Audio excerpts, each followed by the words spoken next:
വായിലടച്ചു.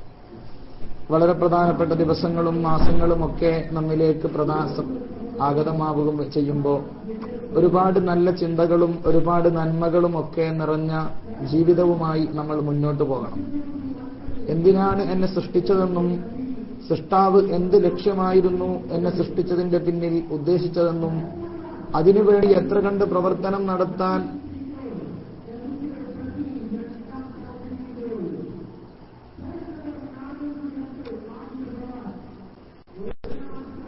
ബഹുമാനപ്പെട്ട മുഹമ്മദ് കുട്ടി സാഹിബെ എനിക്ക് മനസ്സിലായില്ല.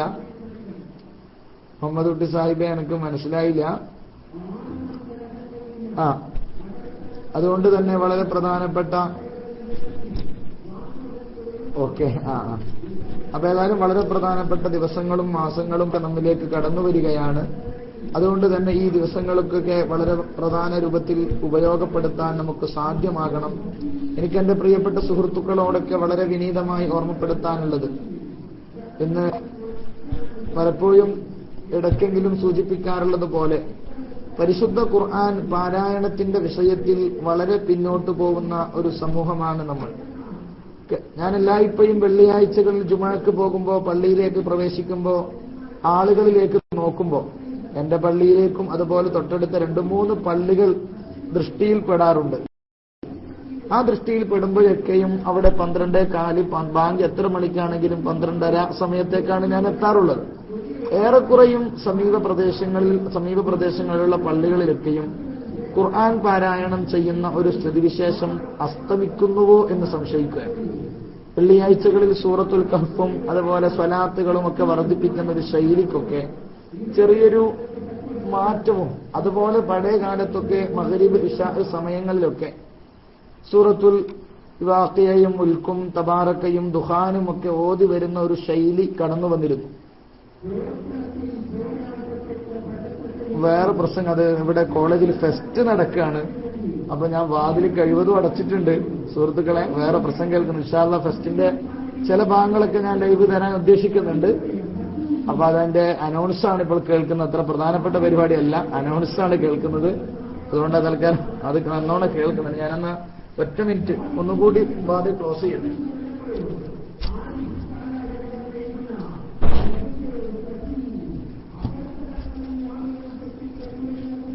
ഓക്കെ.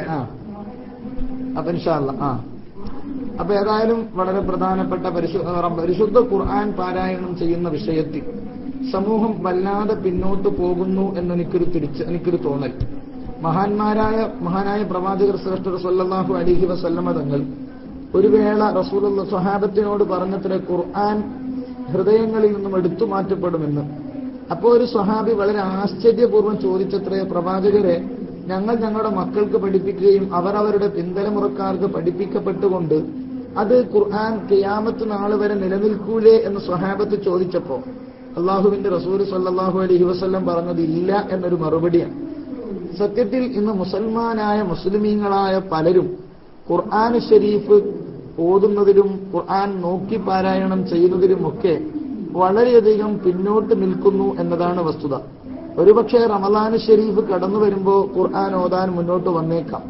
എന്നാൽ റമദാൻ കഴിഞ്ഞാൽ ഉടനെ ആ ഖുർആൻ മടക്കി വെക്കുന്ന മഹാന്മാരായ പൂർവികരൊക്കെ പറഞ്ഞു ധരിച്ച് 40 ദിവസത്തിൽ ഖത്മ് നിർവഹിക്കാത്തവൻ 40 ദിവസത്തിൽ ഖത്മ് നിർവഹിക്കാത്തവൻ ഖുർആനിന്റെ ഹക്ക് നിർവഹിച്ചവനല്ല എന്ന് പറഞ്ഞിട്ട് കാണാം.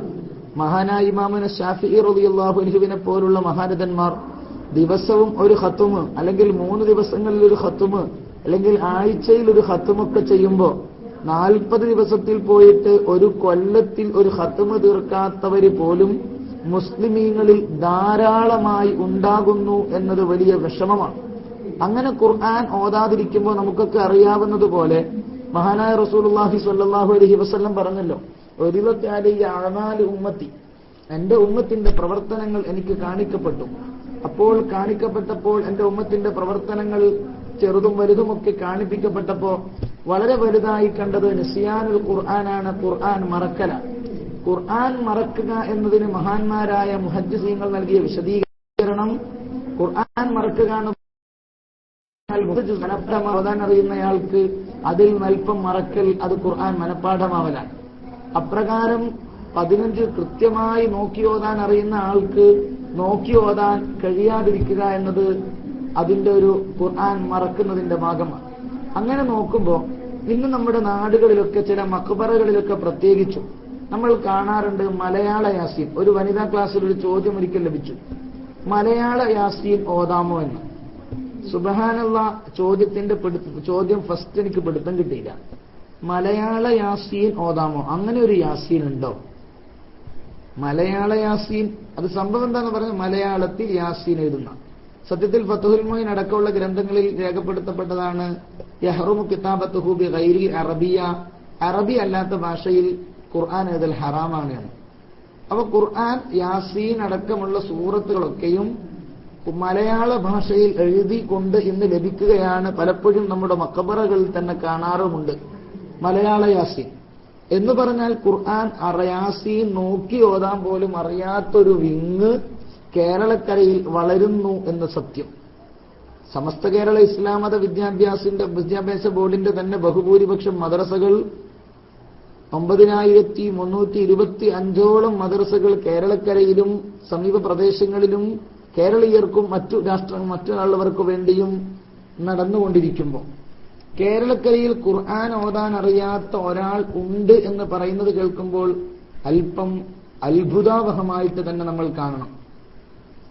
കേരളത്തിന്റെ തെക്ക് ബോർഡർ പ്രദേശങ്ങൾ, പാലക്കാട്, കോയം പാലക്കാടിന്റെയും മറ്റു പ്രദേശങ്ങളിലൊക്കെ ചിലപ്പോൾ ഉണ്ടാകുന്നത് സ്വാഭാവികമാണ്. എന്നാൽ അത്തരം സ്ഥലങ്ങളിലല്ലല്ലോ നമ്മൾ മലയാള യാസീൻ കാണുന്നത്. നമ്മുടെ നാടുകളിലെ തന്നെ സമീപ പ്രദേശങ്ങളിലുള്ള മക്ബറകളിലും ജാറങ്ങളിലുമാണ് നമ്മളിത് കാണുന്നത്. അപ്പൊ ഖുർആൻ നോക്കി ഓതാൻ പോലും, അറബി നോക്കി ഓതാൻ അറിയാത്തവർ വളർന്നു വരുന്നത് മുസൽമാനെ സംബന്ധിച്ചിടത്തോളം, മുസ്ലിം സമൂഹത്തെ സംബന്ധിച്ചിടത്തോളം വളരെ വളരെ അപൂർവമായ, വളരെ പ്രധാനപ്പെട്ട വിഷയമാണ്. അതുകൊണ്ട് ഖുർആൻ പാരായണത്തിൽ നിന്ന് മാറി നിൽക്കുന്നു എന്നതാണ് ഖുർആൻ പാരായണവുമായി ബന്ധപ്പെട്ട് നമുക്ക് വരുന്ന അബദ്ധം. ഖുർആൻ ധാരാളമായി പാരായണം ചെയ്യണം. പ്രത്യേകിച്ചും ഷഅബാൻ മാസത്തെക്കുറിച്ച് മഹാന്മാരായ സലഫ് സ്വാലിഹീങ്ങളൊക്കെ പ്രയോഗിച്ചിട്ട് കാണാം, ഷഅബാൻ അത് ഖുർആഇകളുടെ മാസമാണ്. ഷഹ്റുൽ ഖുർആ, ഖുർആഇങ്ങളുടെ മാസമാണ് ഷഅബാൻ എന്ന് മഹാന്മാര് പറഞ്ഞിട്ട് കാണാം. അപ്പൊ ഖുർആൻ ധാരാളമായി ഓതാൻ ഷഅബാനും അതോടൊപ്പം റമളാൻ ഏറെയും നമ്മളൊക്കെ ഓതാറുണ്ട്. എന്നാലും ഈ വർഷം റമളാനിലും ഖുർആനൊക്കെ ഓതുന്നതിലൊരു പരിധിയൊക്കെ വന്നിട്ടുണ്ട്. പഴയ കാലത്തൊക്കെ നമ്മുടെയൊക്കെ ചെറുപ്പകാലം ഓർമ്മയുള്ളത് ഖത്മ് ഓതുന്നതിന് വേണ്ടി വാശി പിടിക്കുകയും ധാരാളം ഖത്മ് ഓതാൻ വേണ്ടി മത്സരിക്കുകയും ചെയ്യുന്ന ഒരു അവസ്ഥയായിരുന്നുവെങ്കിൽ പിന്നിന്റെ പുതുതലമുറയിൽ അങ്ങനെ ഒരു സ്വഭാവമൊന്നും നമ്മൾ കാണുന്നില്ല. എന്ന് പറഞ്ഞാൽ അത്തരം കാര്യങ്ങളിലൊന്നും വലിയ ശ്രദ്ധ നമ്മുടെ സമൂഹത്തിൽ ലഭിക്കാതെ പോവുകയാണ്. അതുകൊണ്ട് വളരെ ഗൗരവത്തോടെ ഇത്തരം വിഷയങ്ങളെ നമ്മൾ കാണുകയും കഴിവതും നമ്മുടെ വീടുകളിലൊക്കെ പരിശുദ്ധ ഖുർആൻ പാരായണം ഒന്നുകൂടി സജീവമാക്കുന്നതിൽ നമ്മളൊക്കെ ശ്രദ്ധിക്കണം. നമ്മുടെ വീട്ടിൽ ഇന്ന് ഞാൻ ട്രെയിൻ യാത്ര ചെയ്യുമ്പോൾ, എന്റെ ട്രെയിൻ യാത്രയാകുമ്പോൾ സ്വാഭാവികമായും പരിസരത്ത് സ്ത്രീകളുമൊക്കെ ഉണ്ടാകും. നമുക്ക് കഴിവതും ശ്രദ്ധിച്ചാൽ പോലും പരിസരത്ത് സ്ത്രീകളൊക്കെ ഉണ്ടാവാം. അങ്ങനെ എന്റെ കൂടെ ഒരു ബാപ്പയും ഭാര്യയും, ബാപ്പയും ഉമ്മയും 2-3 മകളും ഉള്ള, 1-2 മകളുള്ള ഒരു 10-12 വയസ്സ് തോന്നിക്കുന്ന ഒരു മകൾ. ആ മകൾ ഷാള് ധരിച്ചിട്ടില്ല, തട്ടം ധരിച്ചിട്ടില്ല, തട്ടം തോളിലുണ്ട്. തട്ടം എടുത്ത് ഇടാൻ വേണ്ടി ഉപ്പ പറഞ്ഞപ്പോ ആ മോള് യാതൊരു കൂസലും ഇല്ലാതെയാണ് അതിനെ കണ്ടത്. എനിക്ക് വേദന തോന്നി. ഇപ്പൊ ഉപ്പ ചിലപ്പോ ഒരു പക്ഷേ ഗൾഫിൽ നിന്ന് വന്നതായിരിക്കും, വിദേശത്തുനിന്നോ മറ്റോ വന്ന ഒരു പിതാവിനെ പോലെയാണ് തോന്നുന്നത്. അയാൾ ഷാള് ധരിക്കാൻ പറഞ്ഞത് ഒരുപക്ഷെ അങ്ങനെ ഉണ്ടല്ലോ, ഉസ്താദുമാരെ കാണുമ്പോൾ ഒരു പ്രത്യേക ദീന്, അതിന്റെ ഭാഗമായിട്ടായിരുന്നു. പക്ഷെ ആ സഹോദരിക്ക് യാതൊരു തുമ്പില്ലാതെ, യാതൊരു മാനസിക വിഷമവും ഇല്ലാതെ അങ്ങ് ധരിക്കാതെ അങ്ങനെ തന്നെ തുടരുന്നത് കണ്ടപ്പോ വേദന തോന്നിപ്പോയി. നമ്മുടെ മുസ്ലിം സുഹൃത്തുക്കളുടെ അവസ്ഥ, മുസ്ലിം സഹോദരിമാരുടെ അവസ്ഥ, പരിശുദ്ധ ദീനിന്റെ ഒന്നും പഠിപ്പിക്കുന്നതിൽ വല്ലാത്ത പിന്നോട്ട് പോകുക. പറഞ്ഞു വന്നത്, അങ്ങനെ മഗ്രിബ് ഇശാഇന്റെ സമയങ്ങളും മറ്റൊക്കെ ദീനിയായ വിഷയങ്ങളിൽ ഒരു ചിന്ത, വീട്ടിൽ ഒരു ദീനി അന്തരീക്ഷം നിലനിൽക്കാതെ പോവുക. വീടുകളിൽ ദീനി അന്തരീക്ഷം നിലനിൽക്കുമ്പോഴല്ലേ അത് സമൂഹത്തിൽ നിന്ന് പ്രതിഫലിപ്പിക്കുന്നതിലുപരി വീടുകളിൽ നിന്ന് അത്തരം ലഭിക്കുമ്പോൾ മാത്രമേ നമ്മുടെ മക്കൾ വലിയ ഒരളവോളം നന്മയുടെ വക്താക്കളായി മാറുകയുള്ളൂ. പക്ഷെ വീടുകൾ അങ്ങനെ ഒരു ഇസ്ലാമിക അന്തരീക്ഷം നമുക്ക് ലഭിക്കാതെ പോവുകയാണ്. അള്ളാഹു നമ്മുടെയൊക്കെ മക്കളെ നന്നാക്കി തരട്ടെ, അത് മറ്റൊരു വിഷയം. നമ്മുടെ വീടുകൾ പോലും പലപ്പോഴും ഉസ്താദുമാരുടെ വീടുകൾ എന്ന് പറയുന്നത് പോലും അങ്ങനെയൊന്നൊരു സാഹചര്യം മാറുകയാണ്. കാരണം ബാപ്പ വീട്ടിലുണ്ടാവില്ല, വിദേശത്തുള്ളവരുടെയും ബാപ്പ വീട്ടിലുണ്ടാവില്ല, ഉമ്മമാരാണെങ്കിൽ വേണ്ടത്ര അങ്ങ് ശ്രദ്ധിക്കുകയുമില്ല. ഈ അശ്രദ്ധയൊക്കെ പലപ്പോഴും നമ്മുടെ മക്കളുടെ ദീനീ അന്തരീക്ഷം തകർക്കാൻ നിമിത്തമാകുന്നുണ്ട്. നമ്മുടെ മക്കളുടെ ഭാവി അതാണല്ലോ നമ്മുടെ ഏറ്റവും പ്രധാനമായ വിഷയം. നമ്മൾ നമ്മളെക്കാൾ സ്നേഹിക്കുന്ന ഒരാൾ അത് നമ്മുടെ മക്കളാണ്. അഷ്റഫുൽ ഖൽഖ് മുഹമ്മദ് റസൂലുള്ളാഹി സ്വല്ലല്ലാഹു അലൈഹി വസല്ലമ തങ്ങളാണ് നാം ഏറെ സ്നേഹിക്കാൻ കടപ്പെട്ടവർ സ്നേഹിക്കേണ്ടവർ. അള്ളാഹു അവിടുത്തെ പൂർണ്ണമായും സ്നേഹിക്കാൻ തൗഫീഖ് ചെയ്യുമാറാവട്ടെ. എന്നാലും പൊതുവെ പൊതുദൃഷ്ടിയിൽ ജനദൃഷ്ടിയിൽ ഒരാൾ തന്നേക്കാൾ സ്നേഹിക്കുന്നത് തന്റെ മക്കളെ ആയിരിക്കും. എന്നേക്കാൾ വലിയ ഒരാളാവണമെന്ന് ഞാൻ ആഗ്രഹിക്കുന്ന ഒരുപക്ഷെ എന്റെ മക്കളെ കുറിച്ചായിരിക്കും. പൊതുവെ എല്ലാവരും അങ്ങനെയായിരിക്കും. എന്നേക്കാൾ ഒരാൾ ഉയരുന്നത് ആരും അങ്ങനെ ഇഷ്ടപ്പെടൂല. ഇഷ്ടപ്പെടണം, എല്ലാവരും ഉയർന്നോട്ടെ, നമുക്കെന്താ നഷ്ടം. പക്ഷേ എന്നാലും തന്റെ മകൻ ഉയരുന്നതിൽ തെല്ലൊരു അസൂയ പോലും ഒരാൾക്കുണ്ടാവൂല. ഞാൻ പഠിച്ചിട്ടില്ല, എന്റെ മകനെങ്കിലും പഠിക്കട്ടെ. പല വിദേശത്തുള്ള സുഹൃത്തുക്കളും എന്തിനാണ് ഇങ്ങനെ അധ്വാനിക്കുന്നു ചോദിച്ചാൽ, ഞാനോ പഠിച്ചില്ല, എന്റെ മക്കളെങ്കിലും പഠിച്ചുഷാറാവട്ടെ, എന്റെ മക്കൾ ഉന്നതങ്ങൾ കീഴടക്കട്ടെ. ഇങ്ങനെ മക്കളെ വല്ലാതെ സ്നേഹിക്കുന്നവരാണ്. ഈ മക്കൾ തലതിരിഞ്ഞു പോയാൽ പിന്നെ എന്തിനാ നമ്മൾ കൊള്ളുക? വളരെ ഗൗരവത്തോടെയാണ് നമ്മൾ ആലോചിക്കേണ്ടത്. ഈ മക്കൾ നമുക്ക് എത്ര പ്രിയപ്പെട്ട നമ്മളെക്കാൾ സ്നേഹിക്കുന്ന ഒരാൾ നമുക്ക് ഇങ്ങനെ എതിരാകുന്ന ഒരവസ്ഥ വളരെ ഗൗരവത്തോടെ നമ്മൾ മനസ്സിലാക്കണം. അതുകൊണ്ട് മഹാന്മാരായ ചില പണ്ഡിതന്മാരൊക്കെ പറഞ്ഞതായ ഒരു കവിത കാണാം. നിഅമുൽ ഇലാഹി അലൽ ഇബാദി കസീറ. അടിമകൾക്ക് അള്ളാഹു ധാരാളം നിഅമത്തുകൾ ചെയ്തിട്ടുണ്ട്. അവന്റെ നിഅമത്തുകളെ കുറിച്ചൊന്നും പരിചയപ്പെടുത്തേണ്ടതില്ല. അപാരമായ നിഅമത്ത് അള്ളാഹു അവൻ തന്ന നിഅമത്തുകളൊക്കെ നിലനിർത്തി തരുമാറാവട്ടെ. ജീവിക്കൽ ഖൈറാവുന്ന കാലത്തോളം അവൻ തന്ന നിഅമത്തുകൾ നിലനിർത്തി തരട്ടെ. നമ്മൾ ചെയ്ത തിന്മകൾ കാരണം അള്ളാഹു പിൻവലിക്കാതിരിക്കട്ടെ. പക്ഷേ ഈ നിഅമത്തുകളുടെ കൂട്ടത്തിൽ മഹാന്മാര് പറയാണ്, അജല്ലുഹുന്ന ദിയാനത്തുൽ ഔലാദി നിഅമുൽ ഇലാഹി അലൽ ഇബാദി കസീറത്തുൻ വഅജല്ലുഹുന്ന ദിയാനത്തുൽ ഔലാദി. അല്ലാഹുവിന്റെ അവൻ അടിമകൾക്ക് ചെയ്ത നിഅമത്തുകൾ ധാരാളമാണ്. എന്നാൽ ആ നിഅമത്തുകളിൽ ഏറ്റവും പ്രധാനമായത് വഅജല്ലുഹുന്ന ഏറ്റവും മഹത്വമുള്ളത് ദിയാനത്തുൽ ഔലാദി മക്കൾ ദീനുള്ളവരാവുക. മക്കൾ ദീനുള്ളവനല്ലെങ്കിൽ പിന്നെ എന്തിന് കൊള്ളും? തന്റെ ജീവിതം പോയില്ലേ? തന്റെ മകള് മറ്റൊരാളോടുകൂടി ഒളിച്ചോടി പോകുക എന്ന് പറഞ്ഞാൽ അതിനേക്കാൾ വലിയ മാനഹാനി എന്താ ഉള്ളത്? അങ്ങനെ ഓരോന്നും നമ്മളൊന്ന് ആലോചിച്ചു നോക്ക്. എല്ലാ അർത്ഥത്തിലും അങ്ങനെ മക്കൾ നന്നാവണം. അതിനൊക്കെ വലിയ സ്വാധീനം ചെലുത്തുന്ന ഒന്നാണ് ഖുർആൻ പാരായണം. ഞാൻ പറഞ്ഞു വന്നത് അവിടെ. അതിനൊക്കെ വലിയ സ്വാധീനം ചെലുത്തുന്ന ഒന്നാണ് ഖുർആൻ പാരായണം. അതുകൊണ്ട് പഴയ തലമുറയിൽ ഖുർആൻ പാരായണത്തിന് വലിയ പ്രോത്സാഹനം ഉണ്ടായിരുന്നു. സുബ്ഹി നിസ്കാരാനന്തരം വീടുകളിൽ നിന്ന് ഖുർആൻ പാരായണം കേട്ടിരുന്നു. മഗ്രിബ് നമസ്കാരാനന്തരവും ഖുർആൻ പാരായണം കേട്ടിരുന്നു. ഇന്നത്തരം ഖുർആൻ പാരായണം പോയിട്ട് ഒരുപക്ഷെ സൂറത്തുൽ വാഖിഅ എന്ന് കൃത്യമായി പറയാനറിയാത്തവർ പോലും ഉണ്ടായേക്കാം. സൂറത്തുൽ വാഖിഅ, സൂറത്തുൽ മുൽക്ക്, ഇതൊക്കെ നമ്മുടെ ഒരു കാലത്തെ ഈമാനിക ആവേശങ്ങളായിരുന്നു. ഇതൊക്കെ ചേർത്തു പിടിച്ചതൊക്കെ കൽബിൽ ശരിക്ക് ഇണങ്ങിച്ചേർന്ന സൂറകളായിരുന്നു. ഈ ആയത്തുകളൊക്കെ കേൾക്കുമ്പോൾ ഒരു വല്ലാത്ത അനുഭൂതികളായിരുന്നു ഒരു കാലത്ത്. അതുകൊണ്ട് നമ്മളൊക്കെ നമ്മുടെ വീടുകളിലൊക്കെ ഉമ്മമാരോട്, നമ്മുടെ സഹോദരിമാരോട്, നമ്മുടെ മക്കളോടൊക്കെ ഈ വിഷയത്തിൽ നമ്മളൊരു ചെറിയ ഉത്ബോധനം നടത്തണം. ഖുർആൻ പാരായണത്തിന്റെ വിഷയത്തിൽ ഒരു ശ്രദ്ധ. കാരണം മഹാനായ റസൂലുള്ളാഹി സ്വല്ലല്ലാഹു അലൈഹി വസല്ലമ തങ്ങൾ തന്നെ പറഞ്ഞ ഒരു വലിയ വിഷയമാണല്ലോ, വലിയ വിഷയമാണ് അദ്ദിബു ഔലാദക്കും അലാ സലാസത്തി ഖിസാൽ. മക്കൾക്ക് 3 കാര്യങ്ങളിൽ മര്യാദ പഠിപ്പിക്കണം എന്ന് പരിചയപ്പെടുത്തിയതിൽ 1ഉം 2ഉം ഈ സമയത്ത് ഞാൻ പറയുന്നില്ല. 3 തിലാവത്തുൽ ഖുർആനാണ്, ഖുർആൻ പാരായണമാണ്. ഖുർആൻ പാരായണം നന്നായി നമ്മൾ പ്രോത്സാഹിപ്പിക്കണം. എത്ര കണ്ട് ഖുർആൻ പാരായണം ചെയ്യുന്നു അതിനനുസരിച്ച് ചില മാറ്റങ്ങൾ നമുക്ക് കാണും. ഖുർആൻ അർത്ഥമറിഞ്ഞേ പാരായണം ചെയ്യാവൂ എന്ന് ചിലർ പറയാറുണ്ട്. അത് മറ്റൊരു വിഷയം. ഖുർആൻ അർത്ഥമറിയുമ്പോൾ അതിനനുസരിച്ച് പവർ കൂടുന്നു. ഖുർആൻ നോക്കി ഓതുന്നു, അതിന് വലിയ മഹത്വമുണ്ട്. ഖുർആൻ ഓതിയാൽ ഒരു ഹസനത്താണെന്ന് രേഖപ്പെടുത്തിയത് മഹാന്മാർ പറഞ്ഞത് നമുക്കറിയാം. പണ്ഡിതന്മാരായ റസൂലുള്ളാഹി തങ്ങൾ പറഞ്ഞത് വ്യാഖ്യാനിച്ചിട്ടുണ്ട്.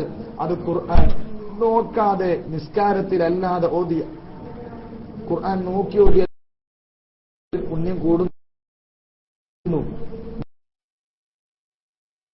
നിസ്കാരത്തിലാകുമ്പോൾ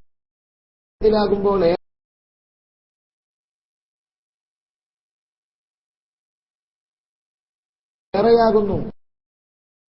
അതുകൊണ്ട് തന്നെ മനഃപ്പാഠമുള്ള സൂക്തങ്ങൾ പോലും നോക്കി ഓതുന്നതിൽ പുണ്യമുണ്ട്. അതുകൊണ്ട് നമ്മുടെ വലിയ നിമിത്തവുമാണ് ബഹുമാനപ്പെട്ട പരിശുദ്ധ ഖുർആൻ പാരായണം ചെയ്യൽ. കാരണം ഖുർആൻ പാരായണം ചെയ്യുന്നത് റഹ്മത്തിന്റെ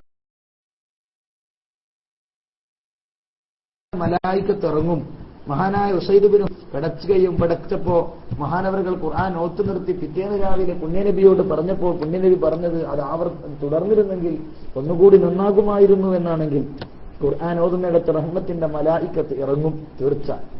അതുകൊണ്ടാണ് നമ്മുടെ പൂർവികരായ മഹത്തുക്കൾ മരിച്ചു കിടക്കുന്ന മയ്യത്തിന്റെ അരികിൽ വെച്ച് ഖുർആൻ പാരായണത്തെ പ്രോത്സാഹിപ്പിച്ചത്. ചില ആളുകൾ വന്നു പറഞ്ഞു മാധ്യമം വായിക്കലാണ് നല്ലത്, മലയാള മനോരമ വായിക്കലാണ് നല്ലത്. അതിനെന്താ ഉസ്താദ് തെളിവ്? അതിന് തെളിവൊന്നും വേണ്ട, എന്റെ തൊള്ളയാണ് പ്രമാണം. ഇങ്ങനെ ചിലർ പറഞ്ഞു.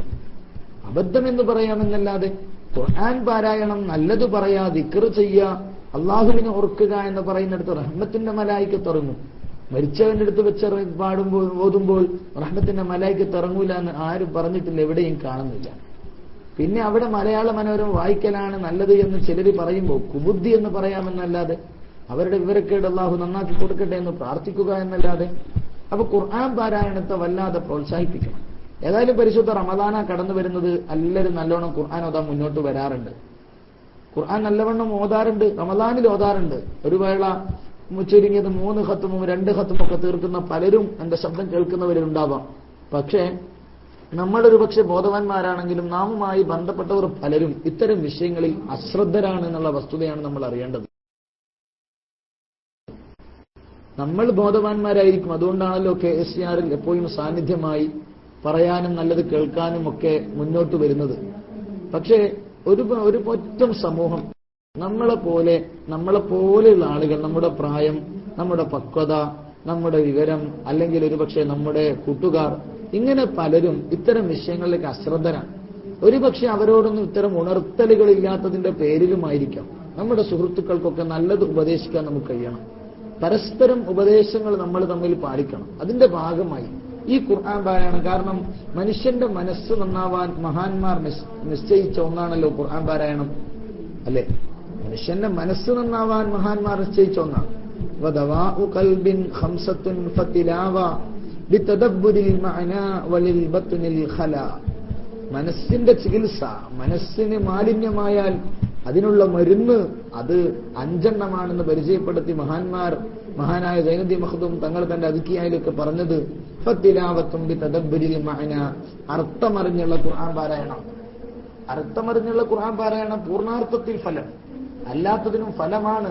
മഹാനായ ഇമാം അഹ്മദ് ബിൻ ഹംബൽ റളിയല്ലാഹു അൻഹു അള്ളാഹുവിനോട് ചോദിച്ചതായി കാണാം. റഅയ്തു റബ്ബി ഫിൽ മനാം, എന്റെ റബ്ബിനെ ഞാൻ സ്വപ്നത്തിൽ ദർശിച്ചു. ഞാൻ ചോദിച്ചു നിന്നിലേക്ക് അടുക്കുന്നത് എങ്ങനെയാണെന്ന് ചോദിച്ചപ്പോൾ ബികലാമി, എന്റെ കലാമ് കൊണ്ടാണ്. മഹാനായ അഹ്മദ് ബിൻ ഹംബൽ പറഞ്ഞു, ഞാൻ ചോദിച്ചു ബിഫഹ്മിൻ ഔ ബിഗൈരി ഫഹ്ം, മനസ്സിലാക്കിയിട്ട് ഓതണോ മനസ്സിലാക്കാതെ ഓതിയാലും അങ്ങനെ തന്നെയോ? അള്ളാഹു പറഞ്ഞു ബിഫഹ്മിൻ ഔ ബിഗൈരി ഫഹ്ം, മനസ്സിലാക്കിയും അല്ലാതെയും ഖുർആൻ ഓതിയാൽ അതിന് ഒരുപാട് നേട്ടങ്ങളുണ്ട്. റബ്ബിലേക്ക് അടുക്കാൻ വലിയ മെച്ചങ്ങളാണ്. അതുകൊണ്ട് ഖുർആൻ പാരായണത്തിന്റെ വിഷയത്തിൽ കൂടുതൽ ശ്രദ്ധ ചെലുത്തണം. അങ്ങനെ ഖുർആൻ ഓതിയില്ലെങ്കിൽ നമുക്കറിയുന്ന ഭാഗങ്ങൾ തന്നെ അറിയാതെ പോരും. നിങ്ങളൊന്ന് ചിന്തിച്ചു നോക്ക്. ഒരുപക്ഷെ നമ്മളൊക്കെ 1, 2, 3 ക്ലാസ്സിലും 4 ക്ലാസ്സിലും മദ്രസയിൽ പഠിക്കുന്ന കാലത്ത് ജുസിന്റെ താഴോട്ടുള്ള സൂറകൾ നമ്മൾ മനഃപ്പാഠമാക്കിയിട്ടുണ്ടാകും. നിങ്ങളുടെ ചെറുപ്പകാലത്തേക്കൊന്നിറങ്ങി വരൂ. നിങ്ങളുടെ ചെറുപ്പകാലത്തേക്കൊന്നിറങ്ങി വന്ന് നോക്കൂ. 3 ക്ലാസ്സിലും 4ലും 5ലും ഒക്കെയായി ഒരു വേള വലിയ സൂറത്തുകൾ പോലും അമ്മയുടെ താഴോട്ടുള്ള സൂറത്തുകൾ മനഃപ്പാഠം പഠിച്ചിട്ടുണ്ടാകും. ഒരു വേള വാഖിയയും തബാറക്കയും ദുഹാനും പഠിച്ചിട്ടുണ്ടാകും. അത് ഓതാറില്ലെങ്കിൽ ഇന്നിപ്പോൾ അത് മറന്നിട്ടുമുണ്ടാകുമെന്നത് വസ്തുതയാണ്. അതും നിസ്യാനുൽ ഖുർആനാണ്. ഉമ്മത്തിന്റെ കൂട്ടത്തിൽ വളരെ മോശമായി കണ്ട ഒന്നാണ് നിസ്യാനുൽ ഖുർആൻ. അതുകൊണ്ട് ഖുർആൻ മറക്കാതിരിക്കാൻ ഒരു വേള ഇപ്പോൾ നോക്കിയോതുമ്പോൾ പോലും അബദ്ധം പറ്റിയേക്കാം. അതുകൊണ്ട് പ്രിയപ്പെട്ട സുഹൃത്തുക്കളെ, നാമുമായി ബന്ധപ്പെട്ടവർക്ക് നമ്മളൊന്ന് ഉത്ബുദ്ധരാവണം. നാമുമായി ബന്ധപ്പെട്ടവരെ ഉത്ബുദ്ധരാക്കണം. ഖുർആൻ പാരായണത്തിലൂടെ റബ്ബിലേക്ക് അടുക്കാൻ. മാത്രമല്ല സ്വർഗം തേടുന്ന ആളുകളിൽ പുണ്യനബി പറഞ്ഞതായി കാണാം, അൽ ജന്നത്തു മുസ്താഖത്തുൻ ഇലാ അർബഅത്തി നഫർ. സ്വർഗം 4 വിഭാഗത്തെ തേടുന്നു. സ്വർഗം 4 വിഭാഗത്തെ തേടുന്നു. നമ്മളൊക്കെയും സ്വർഗത്തെ തേടുന്നു. അല്ലാഹുമ്മ ഇന്നി അസ്അലുക്കൽ ജന്ന, ഞാൻ നിന്നോട് സ്വർഗത്തെ തേടുന്നു എന്ന് നമ്മൾ എപ്പോഴും പറയാറുണ്ട്. നരകത്തെ തൊട്ട് കാവൽ തേടാറുണ്ട് ഓരോ നിസ്കാരത്തിലും. അല്ലാഹുമ്മ ഇന്നി അഊദു ബിക മിൻ അദാബിൽ ഖബ്രി വഫിത്നതിഹി വമിൻ അദാബിൻ നാർ. നരകത്തിന്റെ ഫിത്നയെ തൊട്ട് കാവൽ തേടാറുണ്ട്. എന്നാൽ സ്വർഗം ലഭിക്കണോ? സ്വർഗത്തിനിഷ്ടമുള്ള ചിലരുണ്ട്. നമ്മൾ ഒരാളെ അങ്ങോട്ട് സ്നേഹിച്ചാൽ മാത്രം പോരല്ലോ, അയാൾ ഇങ്ങോട്ടും സ്നേഹിക്കുമ്പോഴല്ലേ സ്നേഹം സമ്പൂർണമാകൂ. അങ്ങോട്ടും ഇങ്ങോട്ടുമുള്ള സ്നേഹമാകുമ്പോഴല്ലേ സമ്പൂർണ്ണ സ്നേഹമാവുകയുള്ളൂ. എങ്കിൽ അങ്ങനെ സമ്പൂർണ്ണ സ്നേഹം ലഭിക്കാൻ, സ്വർഗം നമ്മെ സ്നേഹിക്കാൻ ഒരു വിഭാഗം അൽ ജന്നത്തു മുസ്താഖത്തുൻ ഇലാ അർബഅത്തി നഫർ, സ്വർഗം 4 വിഭാഗത്തിലേക്ക് ആഗ്രഹിക്കുന്നു. സ്വർഗത്തിന് ഈ 4 വിഭാഗത്തിന് ഇഷ്ടമാണ്. സ്വർഗത്തിന്റെ കാമുകന്മാർ ഈ 4 വിഭാഗമാണ്. ഒന്ന് താലിൽ ഖുർആൻ, ഖുർആൻ പാരായണം ചെയ്യുന്നവരാണ്. ഖുർആൻ പാരായണം ചെയ്യുന്നവരാണ്. അപ്പോ ഖുർആൻ പാരായണം ചെയ്യുന്നവർക്ക് സ്വർഗത്തിന് ഇഷ്ടമാണെങ്കിൽ അവർക്ക് എളുപ്പത്തിൽ സ്വർഗപ്രവേശനം സാധ്യമാണ്. അതുകൊണ്ട് ആ ഖുർആൻ പാരായണത്തിൽ നമ്മുടെ പൂർവികർ ഒരു റക്അത്തിൽ പോലും ഖുർആൻ ഖത്മ് ചെയ്തവരുണ്ട്. ഒരു റക്അത്തിൽ ഖുർആൻ ഖത്മ് ചെയ്തവരുണ്ട്. എങ്ങനെ സാധിച്ചു? അള്ളാഹുവിന്റെ മഹത്തായ ഫള് കൊണ്ട് സാധ്യമായതാണ്. ഒരു റമളാനല്ലാത്ത മാസങ്ങളിൽ ദിവസവും റമളാനിൽ 2 ഖത്മും അല്ലാത്ത മാസങ്ങളിൽ 1 ഖത്മും ഒരു ദിവസം നിർവഹിച്ചു ഇമാമുന ശാഫിഈ റളിയല്ലാഹു അൻഹു. മഹാന്മാരായ പലരും അങ്ങനെ ചെയ്തിട്ടുണ്ട്. എന്തേ കാരണം? അവർ ഖുർആനുമായി അഭേദ്യ ബന്ധമാണ്. കാരണം ഖുർആനാണല്ലോ മനുഷ്യന്റെ ഹുദൽ ലിന്നാസ്, ജനങ്ങൾക്ക് മാർഗനിർദ്ദേശമായി അള്ളാഹു അവതരിപ്പിച്ച മഹത്തായ ഗ്രന്ഥമാണത്. അതിലെല്ലാമുണ്ട്, അതിലില്ലാത്ത ഒന്നുമില്ല. മഹാന്മാര് പറഞ്ഞതുപോലെ ജമീഉൽ ഇൽമി ഫിൽ ഖുർആനി ലാകിൻ തഖാസറ അൻഹു അഫ്ഹാമുർ റിജാലി. നൂർ ഫൈസി ഉസ്താദ് വന്നിട്ടില്ല. നൂർ ഫൈസി ഉസ്താദ് വന്ന ഞാൻ സ്റ്റോപ്പ് ചെയ്യും. ഉസ്താദ് വരുന്ന കാണുന്നില്ല. ജമീഉൽ ഇൽമി ഫിൽ ഖുർആനി ലാകിൻ തഖാസറ അൻഹു അഫ്ഹാമുർ റിജാലി. എല്ലാ ജ്ഞാനങ്ങളും ഖുർആനിലുണ്ട്. പക്ഷേ ആളുകളുടെ ഫഹ്മുകൾ, ആളുകളുടെ ബുദ്ധിശക്തികൾ അത് ഉൾക്കൊള്ളാവുന്നതിന് തൊട്ട് അശ്രദ്ധരാണ്. ജമീഉൽ ഇൽമി ഫിൽ ഖുർആനി ലാകിൻ തഖാസറ അൻഹു അഫ്ഹാമുർ റിജാലി. അതുകൊണ്ട് ആ ഖുർആൻ, എല്ലാ ജ്ഞാനങ്ങളും ഖുർആനിലുണ്ട്. വലിയ മഹാനായ സയ്യിദുന അലി ഇബ്നു അബീ ത്വാലിബ് റളിയല്ലാഹു അൻഹുവിന്റെ അരികിൽ മുമ്പൊരു പ്രശ്നമെത്തിയത്രേ. എന്തായിരുന്നു പ്രശ്നം? 2 സഹോദരിമാർ കടന്നു വരികയാണ്. ഒരാൺകുഞ്ഞിനെയും പെൺകുഞ്ഞിനെയുമായിട്ടാ കടന്നു വരുന്നത്. 2 പേരുടെയും വാദം ആൺകുഞ്ഞ് എന്റേതാണ്, പെൺകുഞ്ഞ് അവളുടേതാണ്. 2 പേരും പരസ്പരം അങ്ങനെ വാദിക്കുന്നു. ആൺകുഞ്ഞ് എന്റേത്, പെൺകുഞ്ഞ് എന്റേത് എന്ന് വാദിക്കുകയല്ല, എന്റേതാണ് ആൺകുഞ്ഞെന്ന് 2 പേരും വാദിക്കുന്നു. എന്നാലോ ഒരാൺകുഞ്ഞേ ഉള്ളൂ. അലി ഇബ്നു അബീ ത്വാലിബ് റളിയല്ലാഹു അൻഹു ഒരു പണി ചെയ്തു. 2 പേരോടും മുലപ്പാല് തരാൻ ആവശ്യപ്പെട്ടു. മുലപ്പാല് പരിശോധിച്ചതിന് ശേഷം മഹാനായ അലി ഇബ്നു അബീ ത്വാലിബ് ഒരു പെണ്ണിന് ആൺകുഞ്ഞിനെ നൽകുകയും മറ്റേ പെണ്ണിന് പെൺകുഞ്ഞിനെ നൽകുകയും ചെയ്തു. അടുത്തിരിക്കുന്ന തന്റെ അനുചരന്മാർ ചോദിച്ചു, അലി തങ്ങളെ ഇതെങ്ങനെ തീരുമാനമായി? അപ്പോൾ അലി ഇബ്നു അബീ ത്വാലിബ് പറഞ്ഞതാണ്, റളിയല്ലാഹു അൻഹു വകറമല്ലാഹു വജ്ഹ, പരിശുദ്ധ ഖുർആനിലുണ്ടല്ലോ, വലിദ്ദക്കരി മിസ്ലു ഹള്ളിൽ ഉൻസയൈൻ, ആണിന് 2 പെണ്ണിന്റെ വിഹിതമുണ്ട്. അനന്തരാവകാശ മസ്അല പറയുന്നിടത്ത് നമുക്കൊക്കെ അറിയാം, ആണും പെണ്ണുമുണ്ടെങ്കിൽ, ജ്യേഷ്ഠനും ജ്യേഷ്ഠത്തിയുമുണ്ടെങ്കിൽ, സഹോദരനും സഹോദരിയുമുണ്ടെങ്കിൽ സഹോദരിക്ക് ലഭിക്കുന്നതിന്റെ നേരെ ഇരട്ടി സഹോദരന് ലഭിക്കും. എങ്കിൽ അങ്ങനെയാണെങ്കിൽ ആൺകുഞ്ഞിന്റെ മുലപ്പാട് അല്പം കനം കൂടിയിരിക്കും. അത് നോക്കിയിട്ടാണ് ഞാൻ വിരിച്ചതെന്ന് സയ്യിദുനാ അലി ഇബ്നു അബീ ത്വാലിബ് റളിയല്ലാഹു അൻഹു. അങ്ങനെയാ, അത് ഇൽമിന്റെ ബഹറാണല്ലോ. അനമദീനത്തുൽ ഇൽമി വഅലിയൻ ബാബുഹാ, ഞാൻ വിജ്ഞാനത്തിന്റെ പട്ടണവും അതിലേക്കുള്ള കവാടമാണ്. സയ്യിദുനാ അലി എന്ന് പുണ്യ നബി സ്വല്ലല്ലാഹു അലൈഹി വസല്ലം. അതുകൊണ്ട് ഖുർആനിലെല്ലാം ഉണ്ട്. ആ ഖുർആൻ നന്നായി ഓതുകയും നന്നായി പഠിക്കലും ചെയ്യലാണ് എന്റെയും നിങ്ങളുടെയും കടമ. പക്ഷെ പഠിക്കുന്നത് പോയി ഖുർആനിന്റെ ആദ്യ വസ്തുവായ ഓത്തുപോലും അറിയാത്ത ഒരു സ്ഥിതിവിശേഷത്തിലേക്ക് മുസ്ലിം ഉമ്മ അധപ്പതിക്കുന്നു. പ്രവാചകർ സല്ലല്ലാഹു അലൈഹി വസല്ലം തങ്ങളെ കുറിച്ച് പറഞ്ഞത് ഹുവല്ലദീ യത്ലു അലൈഹിം ആയാതിഹി വയുസക്കീഹിം വയുഅല്ലിമുഹുൽ കിതാബ വൽ ഹിക്മ. ആദ്യം പറഞ്ഞത് അങ്ങനെയാ. ബഹുമാനപ്പെട്ട നൂർ ഫൈസ് ഉസ്താദ് വന്നിട്ടുണ്ട്.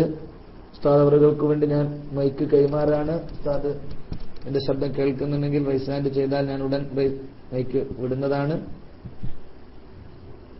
അപ്പോ വളരെ വ്യക്തമായിട്ട് തന്നെ പറഞ്ഞു, ഹുവല്ലദീ യത്ലു അലൈഹിം ആയാതിഹി, അല്ലാഹുവിന്റെ ദൃഷ്ടാന്തങ്ങൾ ഓതിക്കൊടുക്കുകയാണ്. ആദ്യം ഓതിക്കൊടുക്കലാണ്, പിന്നീടാണ് പഠനങ്ങൾ തുടങ്ങുന്നത്.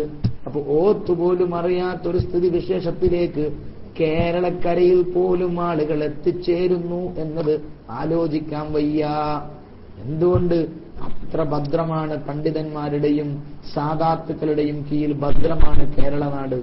ആ നാട്ടിൽ പോലും മദ്രസകൾ മുക്കിന് മദ്രസകളാണ്. മുട്ടിന് മദ്രസ എന്നും പറയാം. അന്നലക്ക് മദ്രസകളും മറ്റു മതപാഠശാലകളും ഒക്കെ ഉണ്ടായിട്ടും ഖുർആൻ ഓതാൻ അറിയാത്ത, മലയാളത്തിൽ ഓതേണ്ടി വരുന്ന, അതും ദിവസം എപ്പോഴും ആവർത്തിക്കപ്പെടുന്ന യാസീൻ പോലും മലയാളം നോക്കി ഓതേണ്ട അവസ്ഥ.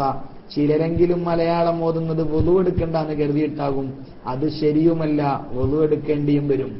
വുളു ഇല്ലാതെ യാസീന്റെ ഏടൊന്നും തൊടാൻ പറ്റൂല. അങ്ങനെയുണ്ട് ചില ആളുകൾ.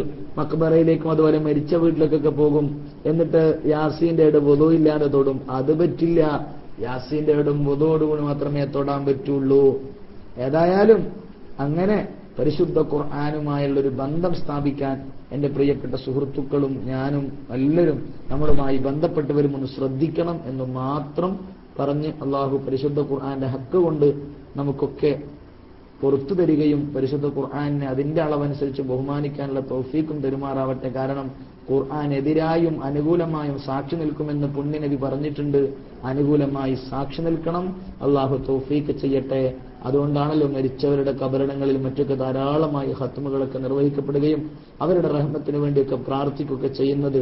അള്ളാഹു നമുക്കൊക്കെ ഖുർആൻ ധാരാളമായി മനസ്സിലാക്കാനും അള്ളാഹുവിന്റെ ഇൽമ് ധാരാളമായി ലഭിക്കാനും തൗഫീഖ് ചെയ്യുമാറാവട്ടെ. അതുപോലെ ഇന്നലെ നമ്മുടെ കരീം മുടാടിയുടെ, കരീം ഒക്കെ എന്ന് പറഞ്ഞ കരീം മുടാടി നമ്മുടെ ക്ലാസ് റൂമിൽ ലൈവൊക്കെ എത്തിച്ചേരാറുള്ള ബഹുമാനപ്പെട്ട കരീം മുടാടിയുടെ പാപ്പ മരിച്ചിരുന്നു. ദുആ ചെയ്യാൻ പ്രത്യേകം ഏൽപ്പിച്ചിട്ടുണ്ടായിരുന്നു. ഇന്നലെ ദുആ ചെയ്തിട്ടുണ്ടാകുമെന്നും കരുതുന്നു. അള്ളാഹു ആ സഹോദരന് മഗ്ഫിറത്തും മർഹമത്തും നൽകുമാറാവട്ടെ. എന്തെങ്കിലും വന്നുപോയ ശിക്ഷകളൊക്കെ ലോകത്ത് അള്ളാഹു ഒരുട്ടി തെരുമാറാവട്ടെ എന്ന് മാത്രം പറഞ്ഞ് ഉസ്താദ് ശബ്ദം കേൾക്കുന്നുണ്ടെന്നാണ് ഞാൻ മനസ്സിലാക്കുന്നത്. എന്റെ ചെറിയ സംസാരം ഞാൻ നിർത്തുന്നു. വആഖിറു ദഅവാന അനിൽ ഹംദുലില്ലാഹി റബ്ബിൽ ആലമീൻ ബിഹഖി സ്വല്ലല്ലാഹു അലാ മുഹമ്മദ് സ്വല്ലല്ലാഹു അലൈഹി വസല്ലം സ്വല്ലല്ലാഹു അലാ മുഹമ്മദ് സ്വല്ലല്ലാഹു അലൈഹി വസല്ലം അല്ലാഹുമ്മ സ്വല്ലി അലാ മുഹമ്മദ് യാ റബ്ബി.